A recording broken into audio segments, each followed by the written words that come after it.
Takes a minute. No worries. All right, hey everybody, I'm JJ Johnson, and you're watching Reality Survival. And today we have Andrew from EMP Shield here with us, and we're going to talk to him about the EMP shields and learn a little bit about how they work and how we know they work and all those kinds of things. Andrew, can you go ahead and give us a little introduction? And if people aren't familiar with you or EMP Shield as a product, kind of tell us what it is. Yeah, well, hey, everybody. Like JJ said, I'm Andrew from EMP Shield. I'm serving as the marketing and sales director here. And so, what EMP Shield is, if you're not aware, is basically we have a whole home vehicle solar generator EMP protection device that's capable of basically protecting your home's electrical system and other electrical systems from the effects of an EMP. Okay. And so I've seen a lot of people talking online, and Yeah, you get a lot of folks that are like, that doesn't work, it's a that's right. scam, Uh-huh. all that kind of stuff. How do you Yeah. guys know it actually works? Yeah, it's a great question. In fact, I'm glad you asked because it comes up just every day. You've probably seen us on Facebook, and it's a constant battle, which is understandable. New technologies always have this problem, like the telephone, like the light bulb, like everything else. People question technology, and so basically, what we did with this technology is we took it to a place called Keystone Compliance. What that is it's one of the nation's premier, like top DoD military certified testing facilities for EMP, EMI, all types of different electrical testing. The Boeings, the Lockheeds, those companies use this company to do their testing. And that's where we went. It's very, very expensive to do.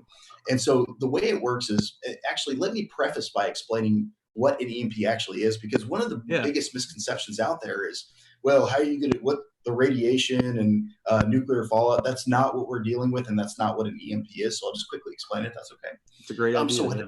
yeah, and so what happens with an EMP is there's two ways that it can happen, but we'll talk about a nuclear weapon going off in the atmosphere, a man-made EMP. So what happens is a nuclear weapon goes off in the atmosphere, let's say 300 miles above the Earth, and so that nuclear weapon shoots off gamma radiation and matter, which goes down and hits the atmosphere very quickly. The gamma radiation first, and then the matter follows like this and hits the atmosphere.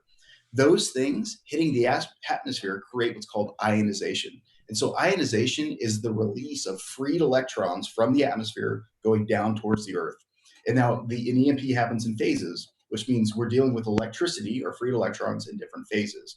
The gamma radiation hitting the atmosphere is the E1 pulse, which is in nanoseconds. In a pulse, basically freed electrons coming down in a nanosecond or a little bit more, goes down and induces into everything. Then the matter hits the atmosphere, creates ionization with those remaining freed electrons, and that creates the E2, which happens in microseconds. Those are DC voltages, not AC. Then the E3 is a buildup of electrons at the ground level. I call it kind of like a low and slow, kind of like your grilled ribs on a smoker. It's the same concept with the E3, but what's happening instead is you've got the atmosphere, which is around the Earth. And when that bomb goes off, the atmosphere is pushed out and then starts to do this. And so basically it's vibrating to try to go back to that circular form around the Earth. And that vibration is what causes the E3. It's basically like you were running a magnet over a piece of metal. It's creating a very low, very, very low, basically electrical charge. And those electrons are induced into the grid primarily. Now they're going into your house, but the reason the E3 is very detrimental to the grid and to the country, same as the E1 and the E2 for electronics inside the house and the car, but the E3 is affecting the grid because you've got hundreds of miles of telephone and of electrical lines that is inducing this low and slow buildup of electricity. It's building voltage over time, anywhere from minutes to hours. And so that's going to be detrimental to substations, anything that's associated to that basically the electrical system across the United States. And now that E3 will also go into your house, which will build voltage as well. However, the EMP shield is capable of deterring from that. And so basically that long story short and that explanation is to describe that in EMP, what you're dealing with is simply electricity. And what we've basically discovered is the ability to take that electricity and shunt, which means pull it to ground faster than the heat can build up inside the electrical system. So no, we're not faster than light. Like you'll see it a lot on the internet. We're not. It's not that. Electricity is very fast. What we're actually dealing with is the deterrent of heat, because Right. heat is what destroys electrical, like microprocessors. Right. You've Basically, got a you get a buildup of induced electricity into the component, and That's that correct. starts to add heat to it, and then it causes it to Mhm. fry. And so Absolutely if you correct. can dump that heat or that induced electricity out before it Mhm. fries, That's it'll still right. work. That's right. So we're basically keeping the heat down because component or substances like silicon arsenide, which is inside microprocessors, that's a big one of the major things that breaks. It snaps when it gets too hot, and then the microprocessor doesn't work. So yeah, that's a great question, JJ. Cool. So it's not just one pulse; it's actually three, if I understand you correctly. The That's first right. one is kind of like an instant. It's really fast, and it comes through, and it Yes. goes. This just travels through the air, through everything, That's right? So, correct. so Hmm. some people might say, okay, if it travels through everything like that, Hmm. and I have, a lamp plugged in Hmm. to the wall or whatever the case may be, even if you're Yep. pulling the electricity out of my cord that's plugged into the Hmm. wall. Well, lamp's a terrible example. Maybe a Yeah, it's radio, okay. a radio, a radio. Sure, Um, sure. then the first wave that comes through the house is still going to fry it. So why wouldn't it fry it? Yeah, so that's a great question as well. So what makes the EMP shield unique, and this is another misconception, is people say, oh, it's just a surge protector. Well, yes, actually, it is a surge protector. That's exactly what it is. However, it's a little bit different than the average surge protector because it's looking in both directions on the line. So it's actually looking 250 linear feet out towards the grid, and then it's looking 250 linear feet into the house, which is the equivalent of around 10,000 square feet. And so unlike a Faraday cage, which before us was the only way to prevent an EMP from occurring, which is basically a box that lets nothing inside of it, Mm-hmm. which is very effective. However, you can't access the device. The EMP shield actually almost encourages the induction of electricity because we know that in E1 and E2, it's going to go straight through the roof of your house, straight through the structure. And primarily what it's going to be attracted to or induced into is the Romex wiring inside your house because it's a huge antenna that encompasses the entire inside of your house. Big Mm-hmm. antenna. And so those electrons are going to be going into everything, but primarily that antenna. And it's going to be basically finding its way across and generating heat through. And so what the EMP shield does is we've got a normal line. So we say 276 volts inside your house. Anything more than that could create heat, which is detrimental. So when we see the induction of electricity and then the rise in voltage inside the house, the EMP shield activates because it's a passive device. And once it activates, it then pulls or shunts that electricity to the ground, deterring the heat from building. And so what we're doing is we're basically pulling that electricity faster than the heat can generate inside the house. And let's actually talk about a few other misconceptions if that's okay, JJ. Yeah, let's do that. So yeah, I love it. So the first is, and you actually, I watched a movie a few weeks ago, and you've got an EMP occurs. I saw an EMP movie, had to watch it, right? Mm-hmm. And everybody's cell phone stops working, Right. and I'm like, okay, yeah, okay. So there's a few things that people don't understand. I'm going to explain it to everybody. First, cell phone towers will not work, and most primary means of communication will not work except for HF radio. That is going to be the only means of communication that will function after an EMP. However, And most modern. I don't mean to interrupt you too much. I just want to No, throw. no, go ahead. If I've understood it correctly, the HF will work after an EMP, but it may take a couple of days before it's really consistent again. There's going to be some fluctuations, or is that not true? That's not true. Okay, so basically, it depends on the type of waveforms. And I'm not a scientist. I'm not a mathematician or anything like that. I just know what I've been taught. Yeah. But basically, our company, we are subject matter experts in this, and we deal with communications post EMP. It's part of what we do. So what's happening is HF is the only waveform that will be able to be passed through while the E3 portion is occurring because of the Okay. fluctuation. And then, of course, cell phone towers are down because the power's out. And there's nothing that's going to be able to broadcast, right? And the long lines are probably going to be melted or disturbed too, right? That's right. Yeah, this is exactly. So your landline's not going to work. Right. Cell phone towers aren't going to work. HF communication is the only thing that will work. And I've actually, what was the original question? I think we kind of got derailed there. You were talking about misconceptions, I think. And right, exactly. Sorry about that. That's okay. No, it's okay. So you've got a modern day cell phone. These actually have government required EMI shielding inside of them. This operates on DC inside of here. So should an EMP occur right now, this cell phone probably will turn off. It's going to turn back on. It's got shielding built in inside of it. Same as the computer. I'm talking to you guys on a Mac right now. I know some Windows guys may not like that, but I'm on a Mac. This actually has shielding as well. So should an EMP occur right now, this computer might turn off, but it's probably still going to function, probably. However, if this computer, like most of our computers that we keep at the house, are plugged in, if this cell phone at night is plugged in and that Romex wiring inside your house serves as that antenna, this will get destroyed and the computer will get destroyed. So I want to lay out that's a huge misconception that your computer is just going to magically stop working. If you have a modern computer, yeah. That's a great point. So in the prepper community, a lot of people talk about, oh, I don't want to have a red dot on my rifle because if there's an EMP, then the red dot's not going to work anymore. It will. Or you know, having radios is pointless because if you don't have them in a Faraday cage, they're never going to work anymore. That is what, from what you're saying, it sounds like that's a little bit of a misnomer because so it depends on what it is. So the reason a radio could still get destroyed.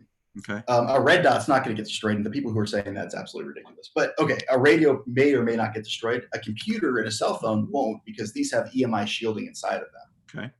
Inside of here, it is lined with EMI shielding, so it's more than likely going to survive. A radio probably doesn't have that shielding inside of it. Gotcha. Another misconception is you'll see these Faraday bag companies, and you see this little Honda generator that they're sticking inside of a Faraday bag. That Honda generator does not need to be protected. Oh, okay. Simply that. Unless there's microprocessors or really delicate, sensitive electronics inside of there, it's a mechanically driven generator. It is absolutely fine. It's going to function post EMP just like it should. Now, if you have a Generac generator or a larger generator, that's a different story. But yeah, that's just what I'm trying to lay out as many myths and misconceptions as I can. Yeah, no, that's good to know. That's good to know. So, how do they know when you said they take them to Keystone and testing here? How do they know about like how much energy to test them with and stuff? Yes. So the government the military does have its own standards. And so basically what they've derived from their mathematicians is that, and from Starfish Prime, which is a previous test, and probably some other tests we don't know about, a nuclear weapon, which they always measure 300 miles above the earth, is supposedly going to release around 50,000 volts per square meter. So that is like the golden standard. So when you look at military, the testing and what you have to pass, that's the standard is 50,000 volts per square meter. And so what we did is we took the different standards, because there's many. There's RS 105, there's 461, 464, and then 188, 125, 1. And we did all of these tests, and we did them at a much higher level than what the government says, because we don't want to just prove that we're average. We want to show that we can do literally as much as we can. And so the way we did it is, and it's in my opinion, the most important testing is RS 105. It's the test that most people don't do. They can't really do, not just for EMP protection, because I don't think there's anything else out there. We're patented as well, so I don't think anybody could. But they use RS 105 sometimes for airplanes, for other military type devices. And so what we did is we took the 50,000 volts per square meter and we tried to double it after we did the first test. And we're like, in fact, we thought there was a mistake. We're at Keystone and, they hit it and we're watching the oscilloscope do its thing and it did almost nothing. And we're like, oh crap, something's wrong. And then we did it 2, 3, 4, 5 times. And we're like, okay, this is cool. We're like, turn it up. And we asked them to turn it up as high as they could. We asked them to double it. But the most they could produce was 90,000 volts per square meter, which is a significant amount of electricity. Sure. And so what they do is we built the side of a house inside of the testing facility. And, it's basically 500 feet of Romex wiring. And we have a breaker box and we have an EMP shield inside the breaker box. And we're measuring the ability for the EMP shield to shunt electricity inside of the system. Because remember, the Romex wiring is the most important part. It's the antenna. And so what we did is we measure at the box and we also measure at the end of 500 feet of wire. So that entire system. And then we take basically wires that are going to be irradiated and put it about 6 inches over top of the side of a house that we built. It's huge. And there's a picture of it on the testing page on the website. And so it's inside an EMI chamber and we irradiate the entire room. Of course, the wires are this high above it, but the whole room's irradiated, which sucks because I can't really get any good video. I really wanted to get some kind of like explosion or sparks or something exciting because people ask all the time, well, how do you know it works? And all I can show them is the oscilloscope going bloop, but anyways, at the end of the testing, which we did many, many times, and it's all in the testing results, you can see that with 90,000 volts irradiated inside the room, we maintain 276 volts at the end of the 500 feet of wire. which is simply incredible, and it shows the EMP shield's ability to take 90,000 volts in a nanosecond and push it to ground and never allow that charge to build inside the system. And now, granted, that's only 500 feet of wire, but it's a good solid test to prove at the standard, what we can do. So, okay, so Mr. Minnesota here in the chat has a question for you. I think it's a sure. timing as well. He says, why would I want this if the grid is down for 2 to 5 years after an EMP? Yep. The country would never be the same after. That's exactly correct. And I love, this is one of those other questions that you just see all the time on YouTube and on Facebook. Sure.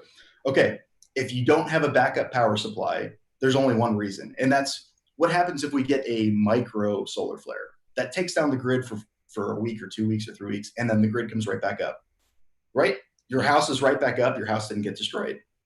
Everybody else's house might be down, which might pose you a little bit of a threat. You probably need to be careful and be sneaky, but that's the first reason. The second reason is, like me and like probably several other people that are watching the show, I have backup solars. I have an off-grid solar system. I have a backup generator, and they're all protected with the EMP shield. So, and I'm also not in the city. I'm kind of a little bit off the beaten path. So should an EMP occur right now, I'm still going to have power like nothing happened. In fact, just I don't know if a lot of viewers may have known, there's a huge ice storm in the Midwest, maybe about a month and a half, 2 months ago. All of the towns surrounding where I live were out of power. I went into town a few hours later just to go get something from a Walmart, and I'm like, why is there no lights on? I didn't even know that the power was out because I'm running solar. I have no idea, right? And so it's the same thing. Now, granted, and you get the same question with the car. There's a lot of people that we just need to get people's mindsets in the right direction. So people say, well, if your car's protected, what's the point? You're going to run out of gas. And I say, well, I'd rather have a full tank of gas than no tank of gas. Right. I would rather have a little bit of a chance. And if you're a prepper, you've probably got, you should have, 30, 40, 50, couple hundred gallons of gas, whatever. Sure. Yeah. And then the next thing people say is, well, the gas is only going to be good for a year. I would rather have a year's worth of gas than no gas. Like it just doesn't make any sense to me, but sure.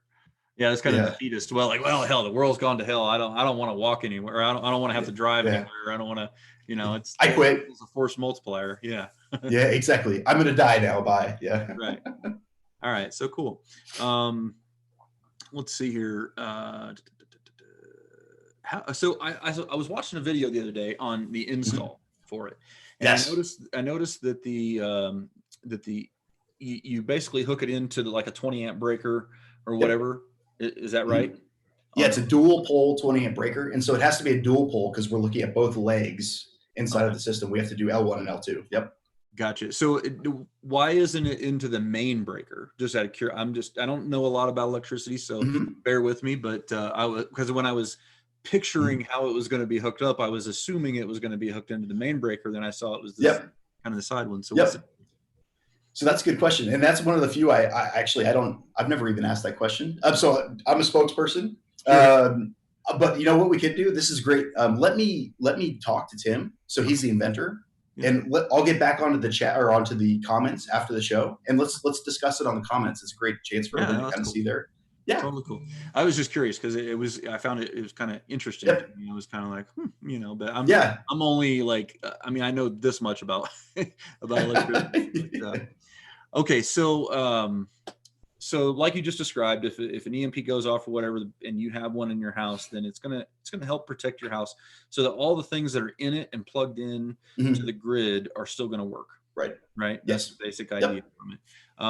How does it do with, like, I know that there's some concern about the long transmission lines melting and maybe causing fires and different things of this nature. Do you know much about that? I do. So melting of wires is not a concern with an EMP, unless maybe it's a super EMP, which is apparently a weapon that's being developed, in other countries, which is understandable. Everybody's trying to boost their weapons technology.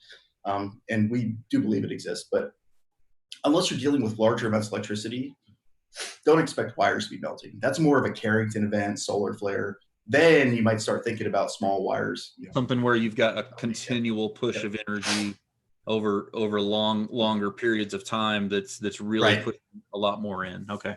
Exactly. That makes sense. So if you're driving down the road, you put one of these EMP shields on your car, and I have one on my truck. It's awesome. And an EMP goes off, what happens to your car? Yeah, so your car is going to continue to run just like it would before. And so what's going to happen with other vehicles is the majority of them are going to stop and not start. Some of the older vehicles will probably still run if they're not running any microelectronics. Mhm. And then you have some kind of middle ground there where they might stop and then be able to get turned on again. However, we predict that the majority of vehicles on the road are going to get destroyed. Originally, there was a test from the EMP Commission that was done in the early 2000s, where they did a series of testing on vehicles that they rented, which were not allowed to be destroyed. And they used a lower level of voltage. Yeah. And they saw some effects. I think they said about 10% of cars were damaged or destroyed, which is pretty, to me, that proves our point, because if you use a half the voltage on very old vehicles and they're destroyed, imagine what a modern day 2019 Ford truck's going to do when you hit it with a 50,000 volts per square meter. However, there is at White Sands Missile Testing Range, there has been other EMP tests conducted on vehicles. Basically, they take and they pulse down the electricity, the electrons, the vehicle drives through it and gets destroyed. I believe the last testing I saw was 2011, and their results was that even early 2000s vehicles at the right voltage will be destroyed if they do induce the electrons. So, can you talk about the testing you've done with the vehicles? Like, how'd you guys do the testing or whatever for? Yes, so it's all in the lab right now. However, we are in contact with White Sands because we want to get our device on. Basically, I want to get it on video, because one of the big things that we get is people are like, we want to see it. We want to see it. How do we know it's real? I completely understand. It's really hard. Now, granted, we can give the smart people a big old book and they can read it and be like, that makes sense. And we can explain it and some people understand it. But until people see it on video, they're not going to believe it, especially when we can film it. We want to film it. In fact, we want to film it and this is a military installation. Hi, I'm Andrew. This is a vehicle. Yeah. Like we're going to do the same thing with lightning too, just because it looks cool and it's fun, and we want to show people that. Oh, and in case you don't know, EMP Shield can take. We had, I believe over 30 houses last year get hit with lightning, 0 damage to any home. So it does take a lightning strike, which is pretty cool as well. Yeah, that's great. Yeah. How does it compare in price to a normal surge protector, which doesn't protect from EMP, but would probably protect from lightning? Wow. How does the price compare on those? I'm not familiar. No, yeah. So I think one of the closer surge protectors out there would be the Siemens FS140, which is a really great surge protection device. Nothing against Siemens. Siemens, if you're watching this, you have a great product. It's nothing against you guys. I think they run about 170 or 180 for a home model. Okay. And it's a pretty good, it's a pretty good device. We run, it depends on normal price is about $339, $349. Okay.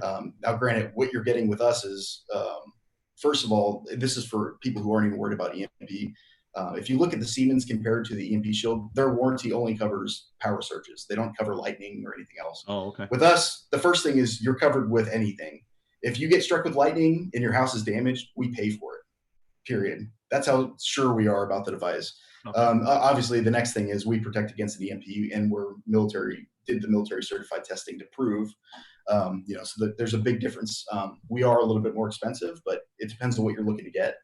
If you're just looking to protect against normal power surges, nothing wrong with getting a $180 home surge protector. If you want lightning and obviously EMP protection, that's where EMP Shield comes into play. Gotcha. However, we are actually doing, we do have a new line of products coming out, which is going to kind of disrupt the surge protection industry. But we have a product called Lightning Shield coming out that's going to be just for the people concerned about lightning and power surges. It's going to be priced right around where Siemens is at, except for we will guarantee lightning protection. So that's coming in the short term future. Yeah. Awesome. So do you guys, I got one question here. Mr. Minnesota again came up and he said, and I don't know if you know this or not, so you might not, but he said, what's the percentage of our military equipped with EMP proof devices, or are they as vulnerable as the civilian population? Yes, I don't actually, I can guess. So here's what I know that's kind of open source. It's not classified. If you look at military Humvees inside of the motor pool, I was in the military for 15 years. I know you were in the military, in the Air Force, JJ, for a long time too. They're not protected. So, these vehicles, they can be protected, and we're working to protect all of these vehicles. For those watching, we are actually working with the DoD. We're currently involved with the pilot program on the Texas grid. This is all public information. But this is just a guess. This is not I don't want anybody to, in the government coming at me saying I'm saying something I shouldn't. But from my eyes to everybody else's eyes, we know that there is vehicles that aren't protected. If I was to guess, I'd assume that very expensive aircraft are probably hardened and protected from an EMP. That's just a guess. But other than that, I'd assume that there's a lot of things that need protection. Yeah. You know, I think that's a fair answer. I don't know percentage wise, but I can say with a relative degree of certainty that probably well over 60 or 70% of capability would be reduced right. by the military. Right. I happen to work in the nuclear segment and Yep. nuclear missiles and that kind of thing, and that there's a lot of all that stuff that's Mhm. going to be at a different level than some of the other stuff. You know what I mean? Right. Yep. The basic things around installations and those kinds of Mhm. things. It's just Right. like civilian population. Right. Yeah. So yeah. And the big things, yeah. So one of the big things we think about and we're working with is first responders. I mean, we've been outfitting police and ambulances across where we live in Kansas because think about it. A lot of people are going to say, well, where's the police? Where's the ambulance? Where's the help? Yeah. It's probably not coming because their vehicles don't work either, So just something to consider for everybody, Do you guys ship to Canada? I had a question. We do. Yep. Yeah. We ship to Canada. In fact, Canada is our second largest country that we ship to. We've shipped, first of all, we have a bad guy list. We never ship to countries like China and Sure. stuff like that. But we do ship to like Australia, Canada, friendly countries with America. Yeah. Very cool. And if Yeah. you guys are interested in this, I'll just throw it out here real quick. And we got a couple more questions still too. EMP Shield has done a discount for Reality Survival folks. So if you use Reality Survival as the discount code or the link in the description down below, then you can save $50 off of it. So that will take it down to what are we talking about? Yeah, you're looking at about 280, 289, like I think. Yeah. Yeah. So that's pretty cool. What different sorts of things do you guys build EMP shields for? We've talked about cars and houses, but what else? Oh my gosh. So we've got about 50 models right now. Primarily, oh yeah. So what we deal with though is the most common things people have. So obviously AC systems like your home, industrial applications, buildings, businesses, vehicles is another big one. So basically if it's on the road and it uses gas, we can protect it.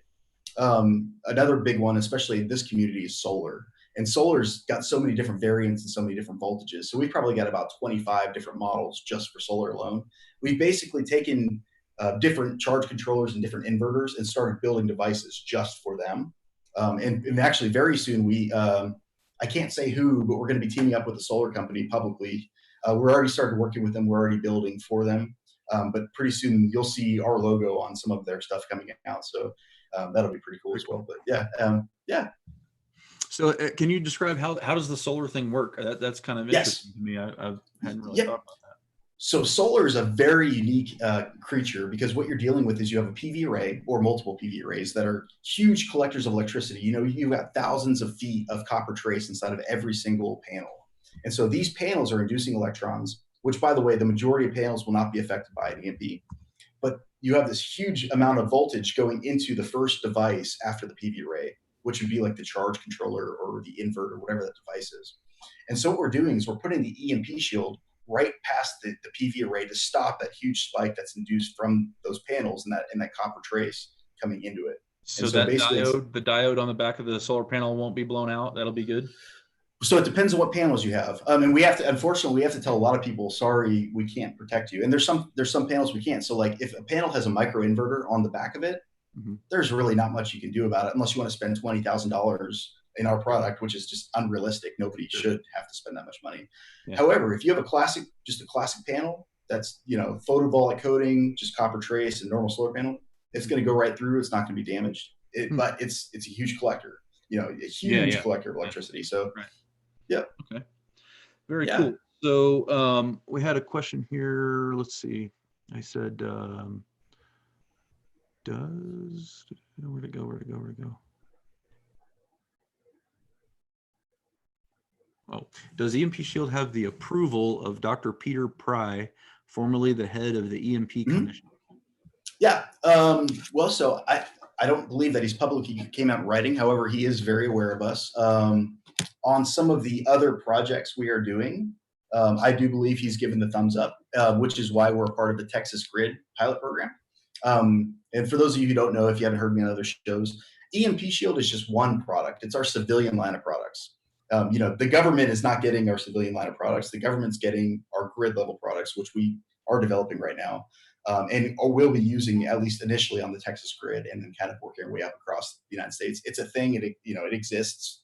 We are being used by the Department of Defense down there in Fort Sam to do that pilot program. We are also a part of the Electronic Defense Task Force. For those of you who are aware of what that is, we are a part of that. We participate in that. And we do have several other things that we're doing that we don't talk about, but they're going on. So very cool. So are you, Mr. Minnesota asked here, he says, are you guys the first to offer this type of product? Yes. Yep. We are the first. It's like I said a little earlier, it is patented as well, so nobody else can develop a product like this. And I believe it's actually even available on the Google Patents. If you guys go in there and either Google our founder or Google the EMP Shield, I think you could find it on there. But it was approved. The patent was submitted about 2 years ago. It was approved with like 22 of 24 claims, maybe 3 months ago. So yep, it's approved. It's out there. There is a lot of EMP hardening companies, however, which EMP hardening is great for certain applications. We kind of come into play because you could harden a skiff, which, for those who don't know, it's basically a secured facility with usually secret information inside, but you can't harden the lines that come in and out of that skiff, which is where we come into play. So, yeah. Okay. So South Florida DCL says and this is a little off the topic, but it's sure. related, says, how does someone protect themselves if you have a pacemaker? Yes. Okay. So this is a great question. We've had this question for about 1.5 years now. Older pacemakers, maybe 10 years ago or less, did not have required EMI shielding inside of them, kind of like we were talking about with the cell phones. Modern day pacemakers have that EMI shielding built inside of them. Okay. They don't want radio waves. They don't want things affecting your heart. It is, and you guys can ask your doctor as well. He'll agree with me, but most of them have that required EMI shielding inside of them. If you have a more modern pacemaker, I'd say probably 5 years or less, it's probably shielded. If you don't have a modern day one, you might want to talk to your doctor if it's something you're concerned about. But yeah, or you can just put yourself inside it. So you don't have to be as worried about like getting close to microwaves and all that kind of stuff with the newer ones. Exactly. That's exactly correct. Okay. That's pretty cool. Yeah. So do you have any other projects coming up, or what else? What do you got going here? We don't have any other questions in the chat. So. Sure. Yes. I'll just talk about a few things here. So the first is, for those of you who don't know, we actually were awarded the United States Kansas Business of the Year Award, which is very prestigious, and we're very proud of that. To kind of give you an example, Energy Solar was one of the other companies awarded. So these are, so we went to DC and got that award. So we're proud of getting that Business of the Year Award last year. We do have some new models coming out. We've got a Energy Apex model that will be released soon. I know the Apex is kind of a hot thing right now. It's a great device as well. We have a couple here we've been testing for quite a while. It's good. So if you have an Apex, that's going to be available very soon.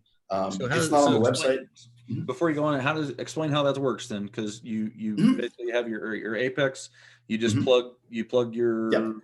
Yep. So we've built the EMP Shield specifically designed for the Apex to basically serve as a connector in between where the cable and the device is. So it goes in between and clicks into place. And then you've got, obviously the device is somewhere off, on a wire, but it's clicks right in.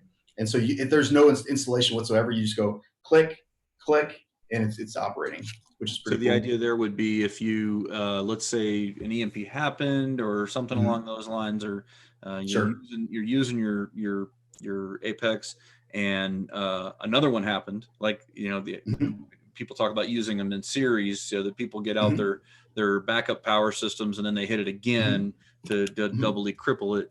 This would give you the opportunity to save that type of equipment. Is that right? That's correct. However, it's also important to highlight that you can't really have multiple EMPs quickly. It takes a while for those electrons to get back into the atmosphere. So you can I believe you can recreate an E3, but you can't recreate an E1 and E2 until those electrons go back into the atmosphere.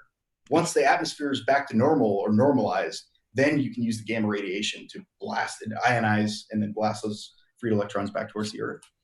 Let's see. I talked about the pilot program. I think we pretty much covered it.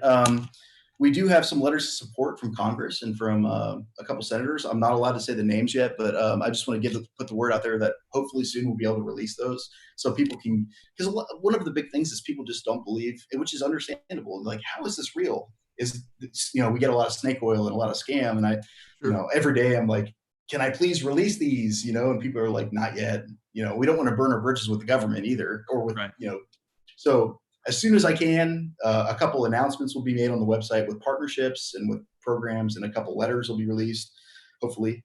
We do have a data model coming out. So basically, right now, the EMP Shield is protecting your AC system. We don't really care. We weren't previously caring about internet. Post EMP internet's not really concerned. However, for people that are concerned about protecting the data lines that they have, we do have a data model coming out. And there is a ham radio model, which has been out for a little while. And When you say, I'm not sure if I'm understanding, you said a data model? Data model, yeah. So we can protect like Cat 5, Cat 6 cable. Because Oh, those cables will you have a induce network. So like if you have a network in your home or whatever the case may That's be, correct. and then That's okay, I'm correct. sorry, I was Mhm. not. Oh, it's okay. Yeah. Yep. Very cool. Yeah. Go ahead and finish up. I'm sorry, I got Yeah. distracted. No. So I think that's about all I really have. I think this is. Also, I almost forgot. We have a motorcycle model that should be coming out in the next 3 months. Our 12-volt model does work on a motorcycle, but people kind of want like a smaller compact package, so that'll be coming out as well. Yeah, I think that's really about it. So like a modern dirt bike, ATV, UTV, those kinds of things. Yes. Those would all be protected by this if that was kind of your breakout vehicle kind of thing or whatever. Exactly. Right. And I want to highlight the 12-volt model we have right now. It works. It'll work on a motorcycle. I have one on my 4-wheeler. But if you want a smaller package, at around the same price, it'll be available soon. Yeah. Very cool. Okay, we got a couple of last questions here. Sure. I think we kind of covered this one, but Lady T Survival says, how does a vehicle have to be proofed against the EMP? For example, would a 1978-year-old vehicle with carburetor and minimal wiring be okay against the EMP, or do you need shield anyway? Yeah, Lady T, no. If you have a 1978, your vehicle is probably going to be just fine. It's carbureted. There's no microprocessors in there, so it should be good to go. So what about the HEI distributors and voltage regulators within alternators? Those two things are the ones I'm curious about. Yeah, so at least from our understanding is that should not be a problem. Until we actually get to white sands and can zap 1970s, 1980s, 1990s. We really don't, other than a couple reports from a few people, we don't have a lot of data on what the impacts are. But based on what we do have in the math, it should be just fine. Okay. And Mr. Minnesota, he's our question guy of the day. Thanks, sir. He says, what country is most likely to attack with an EMP? Yeah. What do you think on that? Oh gosh. Well, this is speculation. This is by no means is a message from any official source, but I would say anybody who's a severe or serious enemy of ours could potentially do it. You've got nuclear weapons in several countries that don't like us. You've got North Korea who's developing a nuclear weapon. If you think about an EMP, it's kind of like almost the perfect weapon because you don't really have to aim. All you have to do is get it to the right height. So if North Korea shot a nuclear weapon straight up into the atmosphere and detonated it, granted they would EMP themselves, but you'd also EMP Japan, South Korea, parts of China, right? So it's kind of a weapon where you don't have to aim quite as much. You also have satellites that are up in space that, although that most claim there's no weapons on them, to believe that 100% kind of seems a little lax in my opinion. Yeah, exactly. So I would assume that there is weaponization up in space more than likely, and that's a possibility. But to say who's the most likely to EMP us, it's a tough question. Yeah. So Brian Smith says, how does the ham radio model work differently than lightning arrest or for antennas like the Alpha Delta system? Yep, same thing, same concept. So what we're looking at with the ham radio antenna, which is basically an antenna model, is we're looking at speed and robustness, just like any other surge protection or lightning protection device. So even it depends on what lightning protector. A lightning protector in and of itself will not protect, like we're talking like a ground rod, will not protect against the EMP. If you're looking at a surge protector, the most important thing again is speed. Most surge protectors can protect in microseconds, sometimes a little bit slower. We're looking almost in the picoseconds, and you have to be that fast. Explain that. Picoseconds. Yeah, I've picoseconds. never even heard of that. So, What is that? yep. So we're in about 500 trillionths of a second, which is half a nanosecond. But we're actually pretty soon going to be in the picoseconds, which is below nanoseconds. It's just unbelievably fast. But the thing is, you have to be fast to deter heat. It's so important, and that's how the device works, is speed. So that, to answer that gentleman's question, that's the reason why. Very cool. Very cool. Okay, guys. So I think that's probably it. Unless you got anything else, Andrew? No, thanks for having me on. Hope everybody learned something and enjoyed it. Yeah, absolutely. And again, if you guys want to save $50, if you think this is something for you, if you're worried about EMPs, then you can use the link down in the description or the discount code Reality Survival at checkout, and that'll save you $50. And check out all the different models they got. I didn't even realize you guys had like 50 different models. That's pretty cool. So there's a lot of stuff to look at. Check out or go over to their website and learn a little bit more about it. You guys have your testing results published on your website, right? Yep, it's all public. Yep. Okay. All right. Very cool. Well, thanks for watching, guys. And as always, we'll see you on another video here shortly.